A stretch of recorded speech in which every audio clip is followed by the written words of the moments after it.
Welcome back with a new math tutorial. In this video we are talking about roots. At the first, what is the meaning of the root?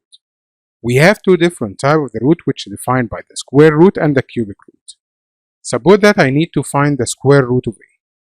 If I need to find the square root of a, it means you need to ask yourself, I need a number. Once it multiplied by itself, the answer will be equals a.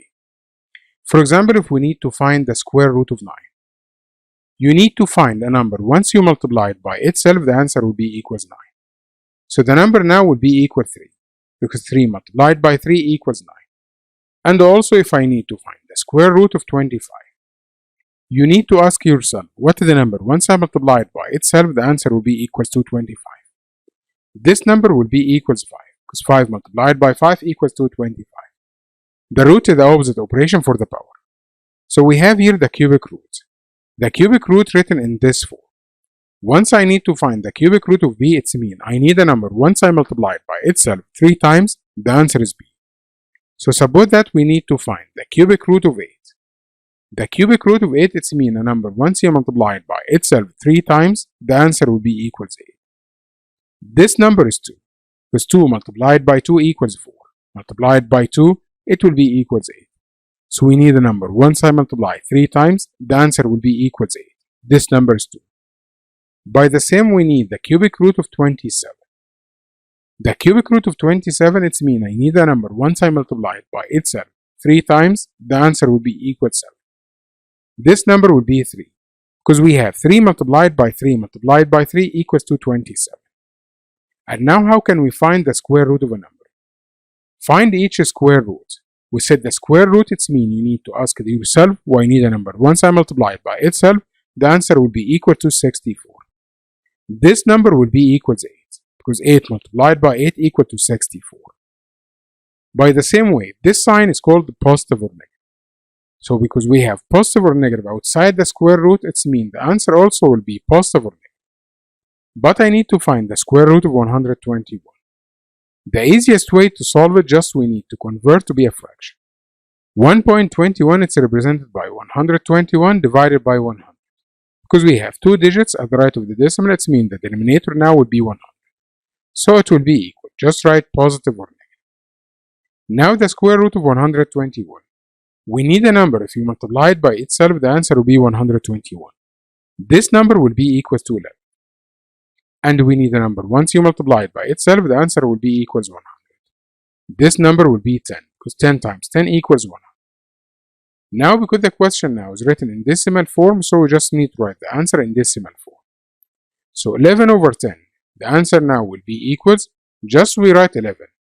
And because we have 10, just put the decimal point after 1 digit from the right. So the square root of 1.21, the answer will be equals 1.1. By the same way, we need to find negative the square root of 25 over 36.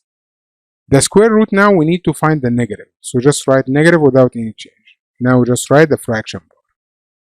The square root of 25 equals 5, because 5 times 5 equals to 25.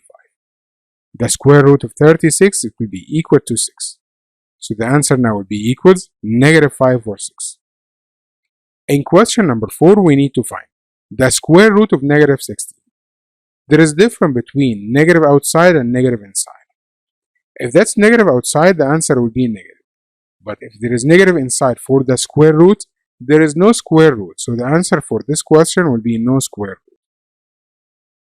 Because we will not find any number once you multiply it by itself, the answer will be negative. Because if we have 2 positive numbers, if you multiply them, the answer will be positive.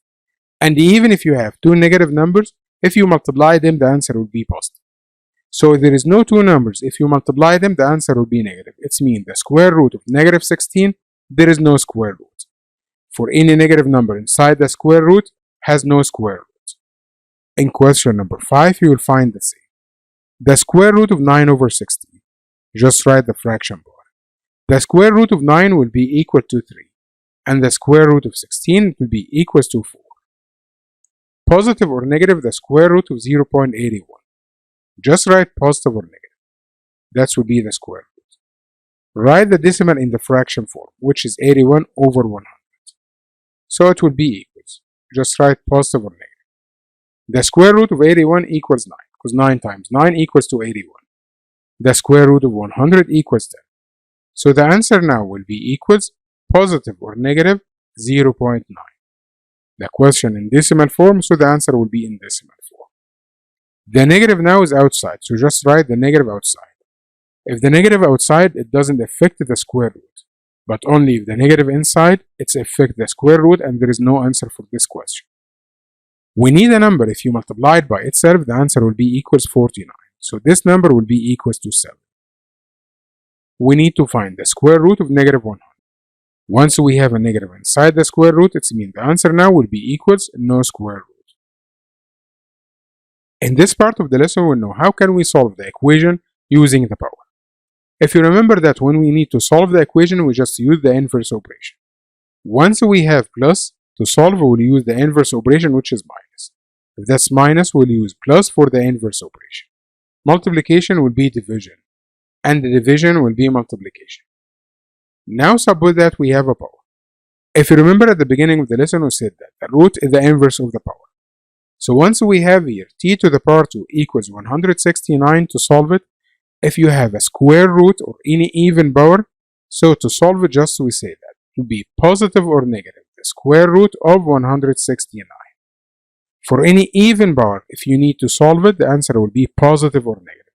So just write t will be equals positive or negative. The square root of 169 will be equal to 30. Now we have the same. 289 equals a power 2. Because we have a power, so to solve it, we use the inverse operation.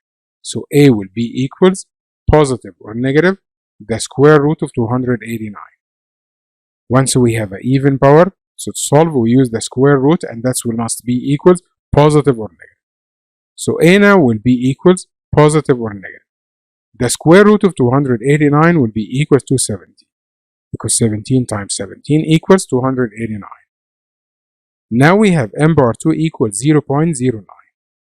To solve, we will use the square root, but we will say m is equals to positive or negative. Once we have here an even power, it must be written with positive or negative. The square root of 0.09. Now m will be equals positive or negative. The square root of 0.09 will be equal to 0.3. Y to the power 2 equals 4 over 25. Then y will be equals positive or negative the square root of 4 over 25. Then y will be equals positive or negative. Once we have here power 2, it will be equals positive or negative the square root. So the square root of 4 will be equals 2, and the square root of 25 will be equals 5. In this part of the lesson, we'll know how can we find the cubic root of a number. The cubic root, it's mean we need to ask yourself, I need a number. Once you multiply it by itself 3 times, the answer will be equals the number which lies under the cubic root. Now if you remember for the square root, once we have a negative inside the square root has no square. Once we find that we have a negative inside the square root has no answer. But for the cubic root there is answer. So only we say that there is no answer or there is no square root if we have a negative inside the square root. But once we have a negative inside the cubic root, there is answer. So if that's negative, the answer now will be negative. I need a number once you multiply it by itself 3 times, the answer will be 125, which is 5. Again in question number 4. Now because we have negative, just write negative without any change. I need a number once you multiply by itself 3 times, the answer will be equals 8. So which is 2. So negative 2 times negative 2 equals 4. Times negative 2 equals negative 8. Again in question number 41. We need to find the cubic root of 1728. This number will be equal to 12. Because 12 times 12 equal 144. Times 12 equal 1728. Now we have the cubic root of 0.125. As we said, just write the cubic root. And that will be negative. 0.125 will be 125 over 1000. So it will be equal. Because the fraction is negative, so just write negative. The cubic root of 125 will be equals 5. And the cubic root of 1000 will be equals 10. Now we need to convert to be decimal, so it will be negative 0.5. In question 43, we have the cubic root of 27 over 125. the number that you need to multiply by itself 3 times to find 27, which is 3, and the number which is multiplied by itself 3 times to be 125, so it will be 5. So the answer now would be equal 3 over 5. The answer now is the fraction because the question written in fraction form. But in 42, because that's decimal, the answer will be decimal. The cubic root of negative 216. Now we have a number is negative, so just write negative. The cubic root of 216, which is equal to 6. Because 6 multiplied by 6 equals 36. Times 6 equals 216. So once we have here a negative inside the square root, has no solution. But once we have a negative inside the cubic root, the answer will be negative. In this part of the lesson, we need to solve each equation. Now we have here z to the power 3 equals 1 over 3. If you remember that we said the root is the inverse operation for the power. So once we have here a power 3, so the inverse now will be the cubic root. If we have power 2, it will be positive or negative the square root. So z now will be equals the cubic root of 1 over 8. Only we use positive or negative if the power here is even, power 2, power 4, power 6. But once we have here any odd power, so just we use the value of the number without any change. If the number is positive, so we will find the cubic root of the positive 1 over 8. If the number is negative, so we just find the cubic root of negative 1 over 8. We only use positive or negative if we have a square root or power 4, power 6, any even power. So z now will be equals the cubic root of 1 over 8, the cubic root of 1 equals 1, and the cubic root of 8 will be equals 2. It means z equals 1 over 2. M to the power 3 equals 8,000. So m now will be equals the cubic root of 8,000. The cubic root of 8,000 will be equals to 20. So m is equals to 20. If you remember that we said the root is the inverse operation of the power. So once we have here root, we will use the inverse operation of the power. We have a square root, the inverse operation of the square root, which is power 2. So z now will be equals 10.5 to the power 2. If you remember, for the addition, we use subtraction. Subtraction, we use addition. Multiplication, we use division. Division, we use multiplication. If we have a power, we will use a root. But if we have the root, we will use the power. If we have a square root, we will use power 2. If we have a cubic root, we'll use power 3. So we can say that z is equal 10.5 to the power 2 equals 110.25. The square root of y equals to 20. As we said, once we have a root, the inverse operation will be power. The square root, the inverse will be power 2. The cubic root will be power 3. So y will be equals 20 to the power 2. So y now will be equals 400. And that's how can we solve the equation contain power or roots.